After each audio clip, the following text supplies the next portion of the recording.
right, so we have seen a really competitive market lately, Yes. and sometimes we find ourselves in these bidding wars, and you'll have a house, let's say, that's for sale for 180 and it goes for 240. And so there's this huge difference between what was listed at and what it sells for.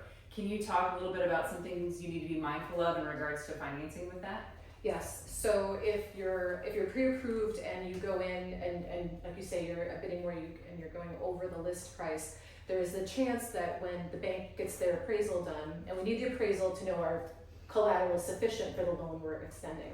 So if the appraisal comes in, let's say a property was listed at 180 and was bidding war, and the appraisal, or the contract price is 220, Okay. and the appraisal comes in at 190, closer to the list.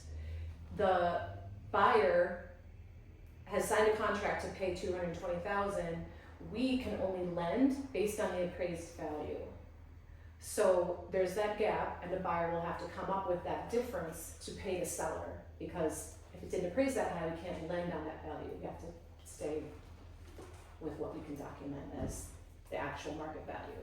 So it is a risk. I mean, if buyers have a lot of money in the bank, that's how they get their property. They outbid the next one. But if you don't, you need to be prepared that this is your max and this is what we can lend you, and that's the reality of the situation.